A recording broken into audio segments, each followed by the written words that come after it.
नमस्कार, मैं हूं नीलेश कुमार। आप देख रहे हैं पुरवैया डीएनए। अगर आप अब तक रोजगार और भविष्य के सवालों से परेशान होकर नेताओं के लिए अपशब्दों का प्रयोग करते रहे हैं तो अब से ना करें।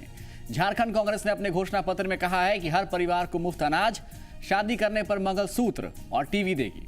यानी झारखंड की गरीब जनता के लिए कांग्रेस की योजना है मंगलसूत्र पहनिए और टीवी पर डीएनए देखिए। कांग्रेस मैं हूं ना फिल्म के शाहरुख खान की तरह आपके लिए मौजूद रहेगी। जमीनी स्तर पर पार्टी को मजबूत करने के प्रयास में जुटे कांग्रेसी बिहार में देखिए एक दूसरे की जमीन ही खोदने में लगे हुए हैं। झारखंड में जो स्थिति पार्टी की है उसे देखते हुए कांग्रेस को महिला सशक्तिकरण की जगह महिला शक्ति प्रदर्शन का नारा देना चाहिए। उधर हिसार में सतलोक आश्रम पर कार्रवाई करने में 6 लोग परलोक सिधार गए। एक आश्रम जो हमारे ही देश में है उस पर कार्रवाई करने में हमारे पसीने छूट गए और गृह मंत्री कह रहे हैं कि हम पाकिस्तान और चीन को जवाब देने के लिए तैयार हैं। तैयारी हिसार में दिख गई। इधर मांझी जी केंद्रीय मंत्रियों को बिहार हित में काम नहीं करने पर बिहार में नहीं घुसने देने की बात कह रहे हैं, पर खुद ठोकर खाकर दिल्ली में जाकर प्रधानमंत्री की कुर्सी तक पहुंचने की बात भी कह रहे हैं। मांझी जी के इस नए सिद्धांत के मुताबिक आप घर बैठे प्रधानमंत्री बन सकते हैं बिना किसी योगदान के। तो दिल्ली की टिकट लेकर प्रधानमंत्री बनने के सपने और तैयारी की शुरुआत कर दीजिए। लेकिन आज मत जाइएगा, आज डीएनए आधा घंटा देख लेते हैं। कांग्रेस अपने इतिहास के सबसे बुरे दौर से गुजर रही है। बिहार में तो पार्टी की हालत और भी खराब है। देखिए, यहां गुटबाजी चरम पर है। पूर्व प्रधानमंत्री इंदिरा गांधी की जयंती के मौके पर कांग्रेस का अंतर्कलह एक बार फिर सबके सामने आ गया। सदाकत आश्रम में प्रदेश अध्यक्ष, जो कांग्रेस के प्रदेश अध्यक्ष हैं अशोक चौधरी साहब, उन्होंने अपने समर्थकों के साथ जयंती समारोह मनाया। तो दूसरी तरफ देखिए, सदानंद सिंह की अगुवाई में कई बड़े नेताओं ने मिलर स्कूल में इंदिरा गांधी को श्रद्धांजलि अर्पित की। पार्टी के एक बड़े नेता को याद करने में जब प्रदेश कांग्रेस में मतभेद हो तो स्थिति समझी जा सकती है कि किस दिशा में जा रही है बिहार कांग्रेस। सत्ता में वापसी के सपने सजोए कांग्रेस आज भी अंदर खाने की गुटबाजी से उबर नहीं पा रही है। मौका था इंदिरा गांधी की जयंती का, लेकिन इस मौके पर भी कांग्रेस में गुटबाजी साफ नजर आई। इंदिरा गांधी को भी कांग्रेस में गुटबाजी ने आपस में बांट लिया। इंदिरा का जन्मदिन बिहार कांग्रेस में 2 जगहों पर मनाया गया, एक सदाकत आश्रम में तो दूसरा मिलर स्कूल में। प्रदेश कांग्रेस अध्यक्ष अशोक चौधरी सदाकत आश्रम में मौजूद थे, तो कांग्रेस विधायक दल के नेता सदानंद सिंह मिलर स्कूल में मौजूद थे। सर्कुलर जारी होने के बावजूद बड़े नेता सदाकत आश्रम नहीं पहुंचे, लिहाजा अशोक चौधरी खुद मिलर स्कूल पहुंच गए और अपनी भड़ास निकालने लगे। सदानंद बाबू, जब आप भीष्म पितामह हैं तो भीष्म पितामह के रोल में रहा करिए। भीष्म पितामह से अलग के रोल में जाइएगा तो कांग्रेस पार्टी में एकता बढ़ाने का काम करिए, लोगों को जोड़ने का काम किए। यह जिम्मेवारी आपकी है। पिछले 23 वर्षों से आपके नेतृत्व में कांग्रेस यहाँ चल रही थी। दरअसल प्रदेश कांग्रेस कमेटी भंग होने के बाद अशोक चौधरी से कई कांग्रेसी नेता नाराज चल रहे हैं। ऐसे में इंदिरा गांधी की जयंती को शक्ति प्रदर्शन का बेहतर अवसर मान लिया गया। इस विरोधी खेमे का नेतृत्व सदानंद सिंह ने किया। अशोक चौधरी के हमले से तिलमिलाए सदानंद सिंह ने अपने अंदाज में ही जवाब दिया। अब इस पर हम कोई कमेंट करना उचित नहीं समझेंगे। प्रदेश कांग्रेस कमेटी के जो अध्यक्ष हैं उनके पिताजी के साथ विधायक रहे हैं, लंबा अनुभव है। अब उनकी बानी से हम अपनी बानी नहीं मिला सकते। जाहिर है सिर्फ दावों से कांग्रेस का भला नहीं होने वाला। पार्टी को अंदर खाने चल रही गुटबाजी से पहले निपटना होगा। इन हालातों में तो यही कहा जा सकता है कि बिहार में सत्ता की चाबी अभी भी कांग्रेस से दूर ही छिटक रही है। आनंद अमृतराज, जी मीडिया, पटना। तो इंदिरा गांधी की जयंती को पर्व बताने वाली कांग्रेस एकता दिखाने के लिए अलग अलग जगहों पर जमा हो गई। एक तरफ प्रदेश कांग्रेस के अध्यक्ष हैं तो दूसरी तरफ विधायक दल के नेता। सवाल यह है कि पार्टी को मजबूत करने की राह पर निकले नेता एक दूसरे को ही अपनी ताकत का एहसास क्यों कराने में जुटे हैं? क्या इसके पीछे सिर्फ वैचारिक मतभेद है या भविष्य में बागडोर संभालने की राजनीति भी हो रही है? सदानंद सिंह पहले भी प्रदेश कांग्रेस अध्यक्ष को निशाने पर ले चुके हैं और प्रदेश कांग्रेस अध्यक्ष बुजुर्ग नेताओं को युवाओं के लिए जगह छोड़ देने की नसीहत भी देते आए हैं। इसलिए सवाल यह है कि बदलती परिस्थितियों में जो सवाल भारतीय जनता पार्टी के अंदर मुंह बाए खड़ा है, उसी सवाल से क्या अब कांग्रेस भी जूझ रही है? यानी प्रदेश में नेतृत्व की बागडोर संभालने को लेकर यह सारा शक्ति प्रदर्शन का खेल हो रहा है। इसके पीछे एक वजह यह भी है कि कांग्रेस देखिए 25 सालों से बिहार की सत्ता से बाहर है और गठबंधन के बहाने सरकार में वापसी की उम्मीद कांग्रेस भी कर रही है।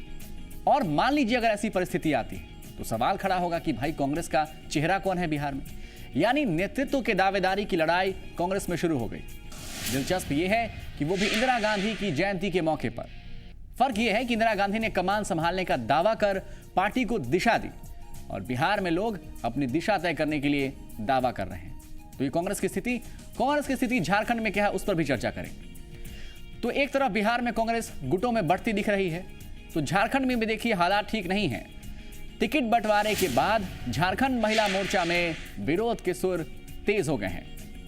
महिला मोर्चा, कांग्रेस की हम बात कर रहे हैं, महिला मोर्चा के विरोध के बाद सवाल यह है कि कांग्रेस के अंदर महिलाओं की स्थिति क्या है।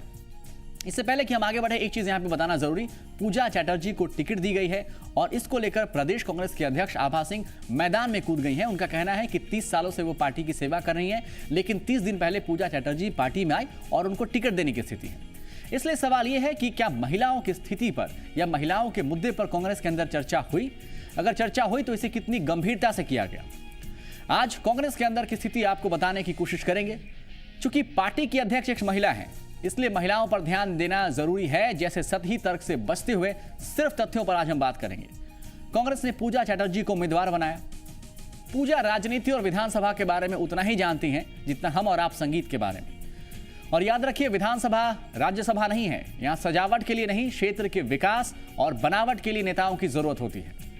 तो सवाल यह है कि क्या देश की सबसे पुरानी पार्टी अभी तक ये समझ ही नहीं पाई है कि जनता के लिए जरूरी क्या है? एक ऐसे समय में जहां हर एक उम्मीदवार सीधे तौर पर राहुल गांधी के भविष्य के साथ जुड़ा हुआ है।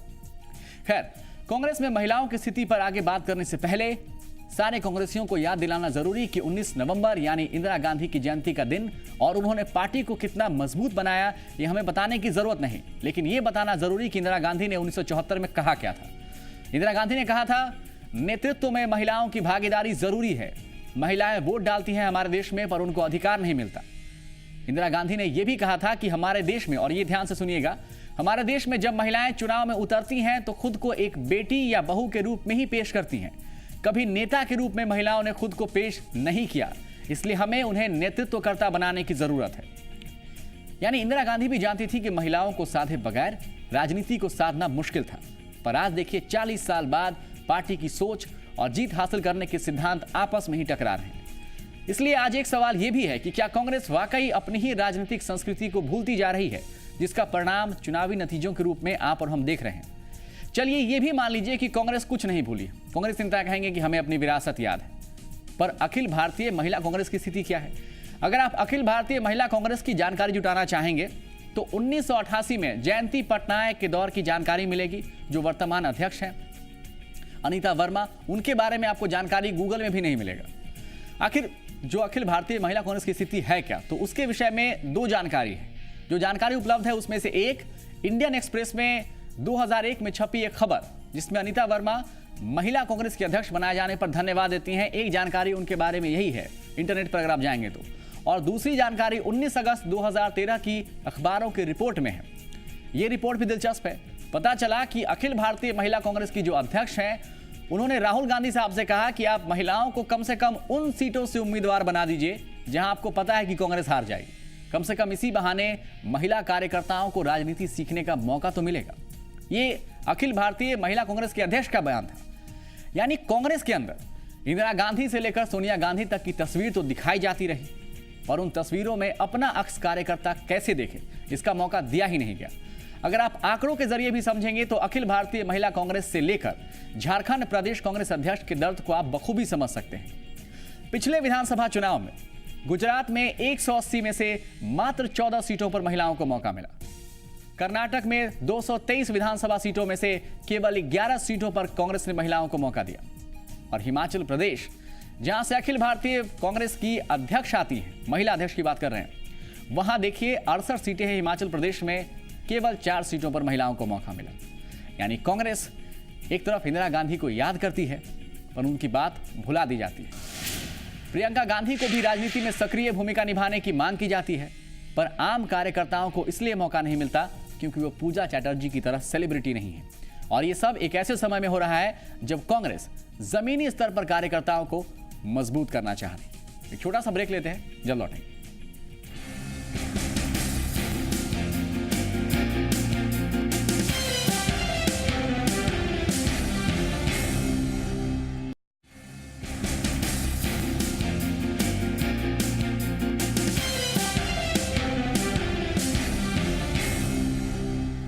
बिहार में विधानसभा चुनाव में अभी 1 साल का समय है, लेकिन राजनीतिक खींचतान अभी से ही जारी।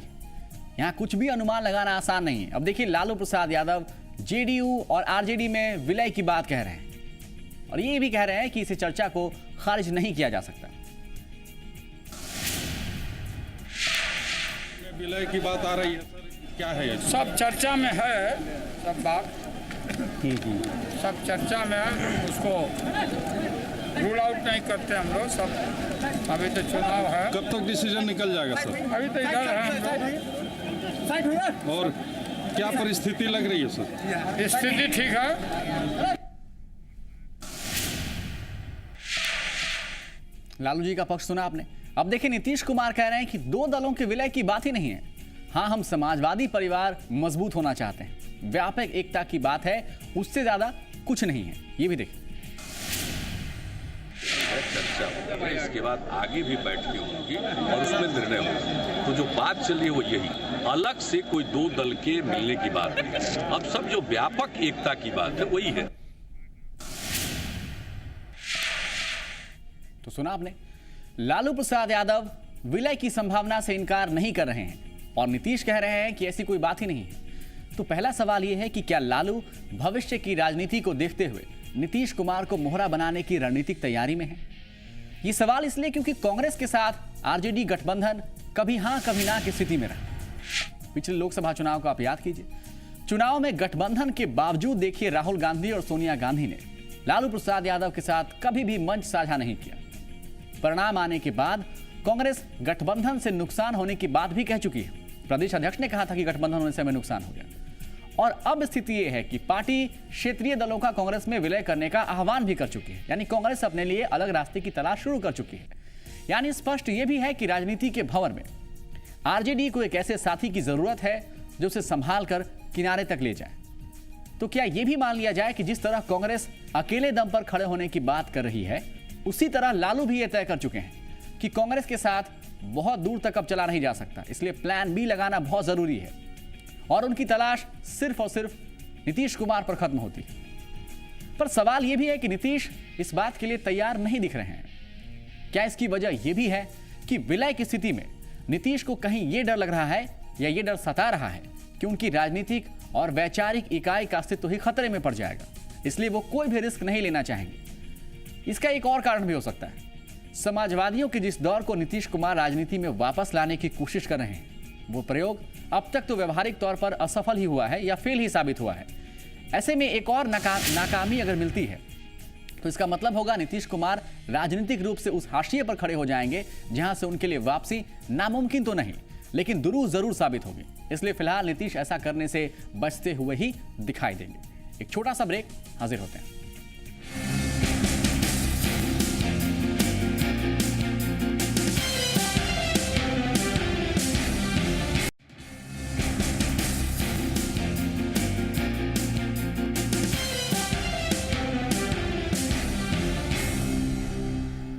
हाल के दिनों में बिहार में अपराध की घटनाओं में वृद्धि हुई है। मांझी जी के बयानों की तरह ही अपराध की घटनाएं भी लगातार बढ़ती जा रही हैं और काबू से बाहर हो जा रही हैं।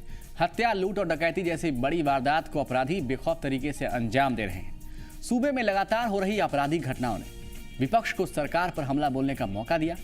वहीं इस बात की भी चर्चा जोरों पर है कि प्रदेश के ज्यादातर जिलों की कमान प्रमोटेड एसपी के हाथों में होने की वजह से राज्य की कानून व्यवस्था बिगड़ रही है। यह टेक्निकल पॉइंट है। हालांकि इस बात को सत्ता पक्ष से जुड़े लोग मानने से इनकार कर रहे हैं। देखिए, फारबिसगंज में बैंक से 7 लाख की लूट, बेगूसराय में कैश वैन से 84 लाख की चपत, सोनपुर मेला मजिस्ट्रेट की ड्यूटी पर जाते वक्त हत्या। ये तो महज एक वानगी भर है पिछले 2 दिनों की, वरना बिहार में तो जैसे गैंगरेप, लूट, डकैती और हत्या की खबरें आम हो गई हैं। अपराधी बेखौफ होकर खूनी खेल को अंजाम दे रहे हैं। लगातार बढ़ रही ऐसी घटनाओं ने लोगों को एक बार फिर जंगल राज की याद दिला दी। इस बात की भी चर्चा जोरों पर है कि प्रदेश के ज्यादातर जिलों की कमान प्रोमोटेड एसपी के हाथों में होना भी एक बड़ी वजह है इसके पीछे। बता दें कि बिहार में 38 में से 29 जिलों में तैनात हैं प्रोमोटी एसपी। चर्चा में है कि आज 38 और 39 जिलों में 29 प्रोमोटी आईपीएस ऑफिसर हैं जो एसपी के रैंक पे हैं।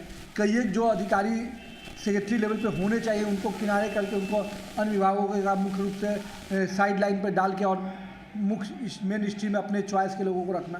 तो जो सरकार की मनोदशा है कि किसी प्रकार से मेरे लोग और मेरी निष्ठा बनी रहे, बिहार की जनता के प्रति कोई निष्ठावान रहे न रहे, माननीय नेता के प्रति, माननीय मुख्यमंत्री और पूर्व मुख्यमंत्री के प्रति उनकी निष्ठा बनी है, इस पर जब ध्यान होगा तो ऐसी व्यवस्था बिगड़ेगी। कुछ दिन पहले ही पटना हाईकोर्ट ने राज्य की बिगड़ती कानून व्यवस्था पर तल्ख टिप्पणी की थी, लेकिन हर दिन बिहार में हो रही घटनाओं ने लोगों को सोचने पर मजबूर कर दिया है। हालांकि सरकार से जुड़े लोग इसे सिरे से खारिज कर रहे हैं और ये दावा कर रहे हैं कि आज भी राज्य में कानून का राज है। अब ये प्रमोटी एसपी, ये नया शगुफा अगर विपक्ष ने छोड़ा है तो पहले उनसे जाके समझ लीजिए कि प्रमोटी एसपी क्या होता है। प्रमोशन पाके कोई एसपी तो नहीं बनते, इसे मुझे ये समझ में नहीं आती प्रमोटी एसपी क्या होता है, मुझे नहीं मालूम। प्रमोटी एसपी डायरेक्ट एसपी कुछ नहीं होता है। एसपी वही बनता है जो इंडियन पुलिस सर्विस से है, और इंडियन पुलिस सर्विस वाले ही एसपी के पद को सुशोभित करते हैं। लोगों को पता होना चाहिए। और ये सब अफवाह उड़ाई जाएगी। अभी तो चुनाव आने वाला है। आपको अगर सूबे की कानून व्यवस्था देखना है तो आप रात में 10 बजे के बाद निकलिए शहर में, किसी भी शहर में बिहार के निकलिए। वहीं पुलिस मुख्यालय इस बहस में पड़ने की बजाय कह रहा है कि सभी एसपी बेहतर काम कर रहे हैं और इसके लिए सभी पुलिस कप्तानों को समय समय पर गाइडलाइन दिया जाता है। तो पुलिस हेडक्वार्टर पूरी तरह से एसपीज को सपोर्ट करेगी, एसपीज को पूरी तरह से बैक करेगी। और हमारी जो अपनी एसटीएफ यूनिट्स है, हमारी एसटीएफ यूनिट्स जो एंटी नक्सल ऑपरेशंस में लगी हैं वो सीआरपीएफ के साथ काम कर रही हैं, और हमारी जो STF unit anti crime work में लगी हैं वो उस पर वर्क कर रही हैं। तो थिंग्स विल डेफिनेटली इम्प्रूव, मुझे पूरा विश्वास है। और ये जो घटनाएं घटी हैं हम लोग उसको सतत उसको मॉनिटरिंग कर रहे हैं, और मुझे उम्मीद है कि इसमें हम लोग ब्रेक थ्रू जल्दी मिल जाएगा। बिहार में 29 जिलों में वैसे अधिकारी ही बतौर एसपी कार्यरत हैं जो डीएसपी रैंक में अपनी सेवा दे चुके हैं, और लंबे अनुभव के बाद उन्हें प्रमोशन देकर आईपीएस का दर्जा दिया गया है। लेकिन एक बड़ा सवाल ये भी उठता है कि जब सूबे में डायरेक्ट बहाल हुए आईपीएस अधिकारियों की कमी नहीं, तो प्रमोट हुए अधिकारियों को जिले की कमान क्यों सौंपी गई? अमित कुमार, जी मीडिया, पटना।